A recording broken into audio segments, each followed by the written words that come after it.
Jack the Ripper. London, 1888. The city's East End was a maze of dark alleys, overcrowded lodgings, and poverty. In this setting, a figure known only as Jack the Ripper struck fear into the heart of Whitechapel.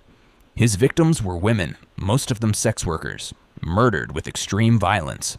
The killer targeted the throat, then mutilated the abdomen with surgical precision, suggesting anatomical knowledge. The 5 confirmed victims, Marianne Nichols, Annie Chapman, Elizabeth Stride, Catherine Eddowes, and Mary Jane Kelly, were all killed within a few months. The murders drew intense press attention, and letters claiming to be from the killer taunted police, though most are believed to be hoaxes. Despite massive police patrols and questioning of hundreds of suspects, the Ripper was never identified. Investigators had no forensic science, no fingerprinting, and relied mostly on witness statements. The case left the public terrified and frustrated, feeding conspiracy theories that range from a deranged butcher to a member of royalty. Jack the Ripper's legacy is twofold. First, he exposed the grim conditions in London's poorest districts, spurring social reforms. Second, his identity remains one of the greatest mysteries in criminal history. Zodiac Killer. Between the late 1960s and early 1970s, the Zodiac Killer terrorized Northern California with a series of murders and cryptic letters. He claimed responsibility for 5 confirmed killings, though he hinted at many more. His known victims were shot or stabbed, often in secluded areas and sometimes attacked in pairs. What set the Zodiac apart was his communication. He sent letters and ciphers to newspapers, demanding they be published, or more people would die. Some ciphers remain unsolved to this day, including his infamous "My name is id code." He taunted police about their inability to catch him, fueling his reputation as a criminal mastermind. The investigation spanned multiple counties and involved hundreds of leads, but conflicting witness descriptions and the lack of modern DNA technology hindered progress. Suspects like Arthur Lee Allen were investigated heavily, but never conclusively linked to the crimes. The Zodiac's calculated cruelty, combined with his cryptography and desire for public attention, kept the case alive in popular culture. Today, amateur sleuths and law enforcement continue to pore over old evidence, but the killer's true identity remains unknown. Highway of Tears murders. Stretching over 450 miles in British Columbia, Highway 16 has been the site of dozens of disappearances and murders, mainly of Indigenous women and girls, since the late 1960s. Known as the Highway of Tears, this stretch of road runs through remote areas with little public transportation, forcing many to hitchhike. Victims often vanished without a trace, and their cases were frequently ignored or mishandled by authorities. The Royal Canadian Mounted Police eventually linked some cases to known serial killers like Bobby Jack Fowler, but many remain unsolved. Underlying the tragedy are systemic issues: racism, poverty, lack of resources, and inadequate law enforcement response. Families and activists have criticized police for failing to properly investigate, arguing that the disappearances didn't receive the urgency they deserved because most victims were Indigenous. The Highway of Tears has become a national symbol of the crisis of missing and murdered Indigenous women and girls, MWG, in Canada. Government inquiries have acknowledged the systemic failures, but the long list of unsolved cases means the road remains haunted by unanswered questions. Long Island serial killer. In December 2010, police searching for a missing woman near Gilgo Beach, Long Island, found the remains of multiple victims. Over time, the count grew to at least 10 sets of human remains, many linked to sex workers who had advertised online. The killer, or possibly killers, used the same dumping ground along a stretch of beach highway. Victims were often wrapped in burlap or dismembered. The proximity of the bodies suggested the murderer knew the area well and was confident enough to return repeatedly.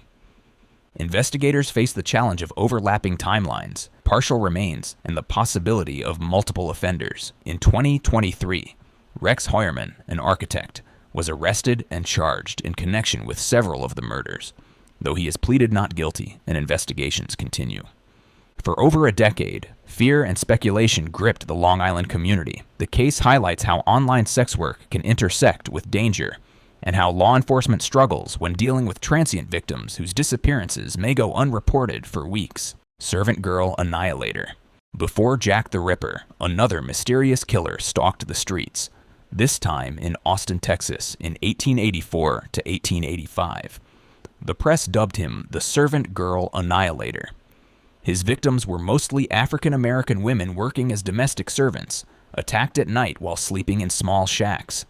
The killer used an axe, striking victims in their beds, sometimes dragging them outside before mutilating them. The brutality shocked the growing city, which had never seen such a string of murders.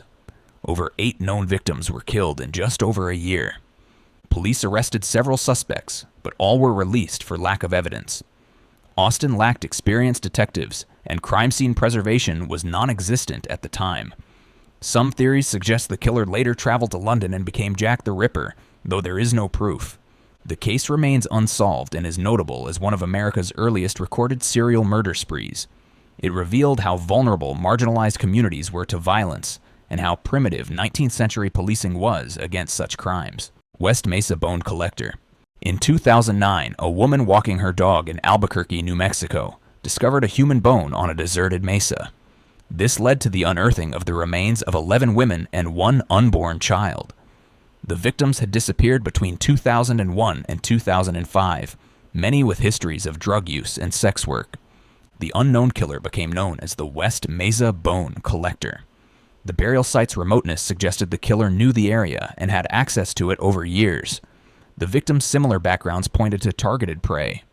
Women unlikely to be quickly reported missing. Despite intensive investigation, including hundreds of interviews and tips, no one has been charged. Suspects have included convicted murderers and known pimps, but without sufficient evidence, the case remains open. The discovery underscored how marginalized women can vanish without drawing immediate attention, allowing predators to operate for years. Families continue to push for answers, but the Mesa still holds its secrets. Freeway Phantom. From 1971 to 1972, Washington, D.C. was gripped by fear as a killer nicknamed the Freeway Phantom abducted and murdered at least 6 young African-American girls, aged 10 to 18. The victims were last seen walking alone, often running errands for their families. Bodies were found along highways and embankments, often within days. Police linked the crimes through similarities in victim profile, disposal locations, and in one chilling detail: a note found on one victim's body, believed to be written by the killer, taunting authorities. Despite public outrage, the investigation floundered. Leads dried up, suspects were cleared, and the lack of forensic advances meant evidence was limited to fibers, handwriting, and witness sightings. The murders exposed deep mistrust between the black community and police, with many feeling the cases weren't given full attention because of the victim's race and social standing. Decades later, the Freeway Phantom remains unidentified, a ghost from a turbulent era. Cleveland torso murderer. In the 1930s, Cleveland's Kingsbury Run area, a shanty town during the Great Depression, became the hunting ground for the torso murderer. At least 12 victims, both men and women, were found decapitated and dismembered. Many were never identified. The killer often removed heads and limbs with skill, suggesting knowledge of anatomy or butchering. Bodies were dumped in public areas, sometimes wrapped in burlap, other times scattered. The choice of victims, transients and sex workers, meant many had no close relatives to report them missing. Elliot Ness, Cleveland's famous safety director, oversaw the investigation. Despite raids and interrogations, no one was ever charged. Ness believed a prime suspect had been committed to an asylum, but without proof, the case stayed open. The torso murderer's gruesome work terrified Cleveland and drew national press. The mystery endures, blending into the city's Depression-era history and folklore. Thanks for watching. If you enjoyed this, watch our other videos next. Start with the one on screen.